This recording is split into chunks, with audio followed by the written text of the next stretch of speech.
Hola gente, bienvenido a mi canal, yo soy Julia, Justicia en Redes y hoy os traigo un vídeo muy especial. Vengo a anunciar que he participado como ilustradora en el juego de rol Show Below. Os voy a dejar en la cajita de descripción un montón de enlaces con información acerca del juego, pero primero vamos a hablar del proceso de la ilustración que he hecho. He ilustrado uno de los pasajes del juego que se llama La Cacería. Los creadores del juego simplemente me enseñaron algunos dibujos que habían hecho otros ilustradores para que entendiera qué se esperaba de mí y el principal requisito es que fuera realista, estilo realista. Pero por lo demás, el fragmento era a libre interpretación. El fragmento hablaba mucho de un conocimiento que no debe ser descubierto, algo prohibido, una tentación a la que te tienes que resistir. Iba muy por ahí. La gracia de los juegos de rol es que tú mismo, con lo poquito que te dan, te generas un mundo, unas historias, unos personajes propios. Entonces, claro, todos estos elementos que aparecían dentro del fragmento me remitían mucho a la religión católica. Todo esto del mito de Adán y Eva, del fruto prohibido, la tentación, la serpiente, todo eso me estaba llevando muy a la religión católica. Además, la idea de conocimiento me llevaba a libros en biblioteca. Y todo esto que yo estaba asumiendo de que era algo religioso, me estaba llevando al típico monje en una gran biblioteca que se topa con algo que no debería haber descubierto. Era todo muy evidente, entonces yo no quería darle ese contexto a un juego de rol que es algo como muy abierto, no quería meter la religión ahí, así que cambié bastante la interpretación porque recordé uno de los elementos que incorpora este juego a todo lo que son los juegos de rol, es que existe una especie de océano de conocimiento al que no todo el mundo puede acceder, un océano peligroso, un océano prohibido, y ese elemento fue el que me hizo cambiar un poco el chip respecto al dibujo. Así que con este nuevo concepto de el océano y esto que remitía el texto de una serpiente, una tentación, algo a lo que te tienes que resistir, se me vino en mente el mito de la sirena. Y claro, como estaba la figura de la serpiente, en vez de ser una sirena con cola de pez, hice una naga, que es una criatura que es mitad humana, mitad serpiente. Les propuse la idea a los creadores y les gustó mucho. Les enseñé algunos dibujos que quería utilizar de referencia para que entendieran un poco cuál era el estilo que quería llevar y les encantó. Así que ya con el boceto y la idea aprobada me puse manos a la obra. Lo primero de todo era hacer anatómicamente bien lo que es la naga, al menos la parte humana, y luego ya establecí la luz. Como el pasaje de la cacería estaba situado en Holanda, la iluminación que se me ocurrió al principio era de un día nublado. Y la verdad es que fue un reto porque la iluminación de un día nublado suele ser bastante uniforme, es como que no hay mucho contacto entre las formas. Pero bueno, aunque se tratase de un día nublado, hay que saber de dónde está el sol y de dónde viene la luz, así que yo lo situé arriba a la izquierda. También desde el principio situé dónde quería que estuviera la tierra firme, dónde quería que estuviese en la línea de las olas y dónde quería que tuviese el fondo y el horizonte con el cielo. Un poco así para dividir bien el dibujo. Para hacer lo que es la cola de la naga, toda la parte que se rozaría con el suelo, que sería la parte de adelante, la hice como en unas placas muy grandes claritas. Y luego a los costados hice un mismo tono y luego una especie como de escamas, se van enlazando, se van como encajando entre sí, siguiendo un poco la forma de las placas grandes que estarían en la parte de adelante. Entonces se quedaría como una serie de anillos para ser un poco más ordenado y saber más o menos dónde están las escamas. Pero bueno, hice este tipo de división para darle mayor interés y hacer a la criatura, pues eso, más interesante. Desde los primeros bocetos establecí que la naga estuviera en una posición relajada, sensual y que te estuviera invitando de alguna manera a acercarte. También me parecía muy interesante hacer que la cola estuviese un poco enroscándose sobre sí misma, no solo porque así genera más movimiento, sino que además da la sensación de que está como preparándose para atacar, como que se está enroscando justo para saltar, justo para atacarte y devorarte. De esta manera contribuía un poco a que te diese mala sensación en general la criatura.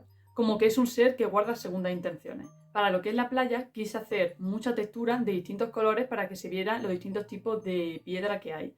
También quería hacer como mucho ruido, en general con todas las piedras y la arena, para que diera mayor contraste la zona que iba a dejar para los pequeños pozos de agua, los pequeños hoyitos que se generan detrás de las rocas cuando pasa la marea.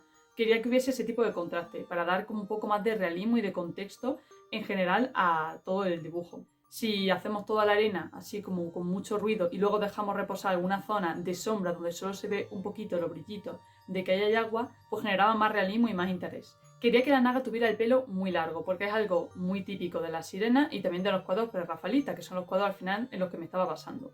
Y la verdad es que el pelo largo da sensación de ser salvaje, de ser más sensual, de ser más indomable. Entonces encajaba muy bien con el tipo de criatura que estaba haciendo. Me di cuenta de que el pelo blanco con toda la espuma del mar no se leía muy bien, así que al final se lo puse de un castaño muy rojizo que también el pelo pelirrojo da mucha sensación de libertad, de ser salvaje. Y lo mismo pasó con la cola, que al principio la hice verde y amarilla. El mar también era muy verdoso, entonces lo que acabé haciendo fue darle un tono un poco más gris y blanco, que esto parece que se contradice un poco, ¿no?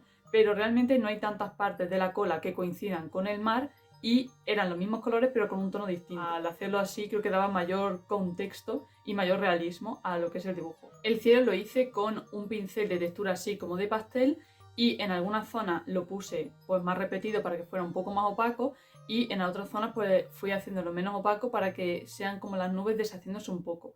Y las nubes la verdad es que era un elemento que tenía que aparecer para justificar un poco esa luz como tan plana, sin tanto contraste que había en todo el dibujo. Curiosamente, lo que más me costó de todo este dibujo, que al final es un paisaje al aire libre de una criatura sobrenatural, fue la cara.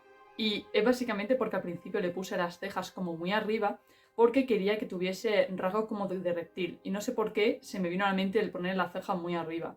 Cuando al final, después de muchos intentos de subirle y bajarle las cejas, cambiarle un poco la forma, me di cuenta de que podía hacer que las cejas no existieran, por así decirlo, y que fueran como una serie de escamas que le salen aquí de la cara. Ese mismo recurso lo utilicé también en el abdomen y en la cadera de la propia Naga.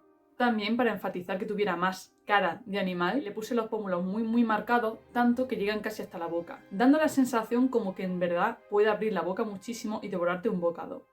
También los ojos de la Naga, en vez de hacérselos normales, se lo hice como de serpiente, para dar completamente a entender que es una criatura que no pretende darte nada bueno. O sea, es una criatura que al final te está incitando a que te acerques a ella, probablemente para atacarte, arrastrarte hasta el mar y que te ahogues. Cuando ya tenía bastante avanzada la Naga, empecé a añadir ciertos detalles para darle un poquito más de historia y de contexto. Empecé a añadirle heridas, zonas de la cola donde le faltan escamas, y también uno de los anzuelos que le hice en la cola va enganchado a una red de pesca, que ella sin embargo la lleva incluso atada en la mano. Yo creo que esto da como un poco la sensación de que te está diciendo: han intentado atraparme y no lo han conseguido, así que ahora voy pues con esta red como si fuese una prenda más, como básicamente chuleándose de lo que han intentado hacer con ella. Con esto quería dar un poco la sensación de que es una criatura resistente, depredadora y que está muy orgullosa y muy segura. Nunca había dibujado el mar en digital, en óleo, un montón de veces, pero la verdad es que la gran ventaja del dibujo en digital, que puedes trabajar las capas de forma separada, las distintas partes del mar de forma separada, para cambiar un poco los colores, para hacer el efecto de la espumita cuando revienta, es como súper sencillo en digital. O sea, es una gran ventaja. Y la verdad es que me lo pasé muy bien, fue bastante relajante, porque claro, si os fijáis en el fondo, tiene un poquito de espumita.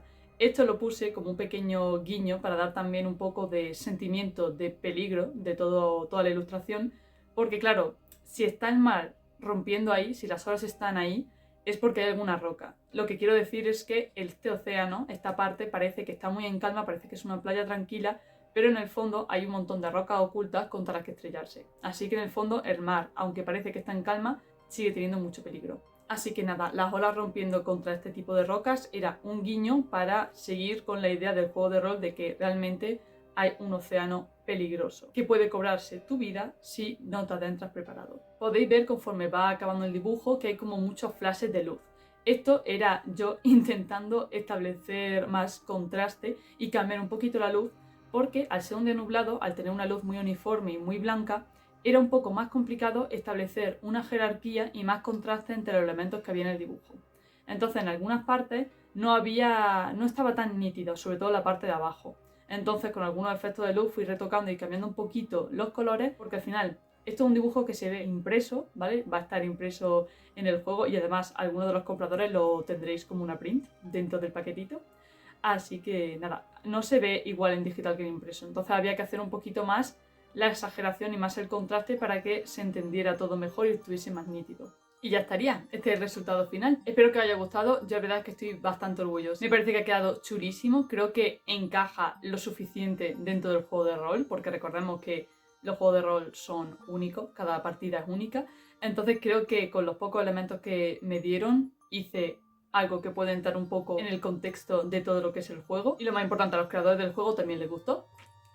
Así que todos contentos, todos orgullosos. ¿Queréis comprar el juego? Os dejo un enlace en la descripción. También os voy a dejar el enlace a una entrevista que le hizo Friki Vetusto en su canal, hablando un poco de la creación del juego, de cómo es la jugabilidad, aunque bueno, en la página web que voy a dejar también está explicado algunas cositas propias del juego. Y si tenéis alguna duda, los creadores están encantados de resolver todo tipo de dudas, así que podéis escribirles sin problema. Estoy muy contenta y muy orgullosa de todo este proyecto. Si queréis contactar conmigo para cualquier otro proyecto o cualquier otro encargo, podéis contactarme a través de mis redes sociales, os las dejo todas en la descripción. Un besito y nos vemos en el próximo.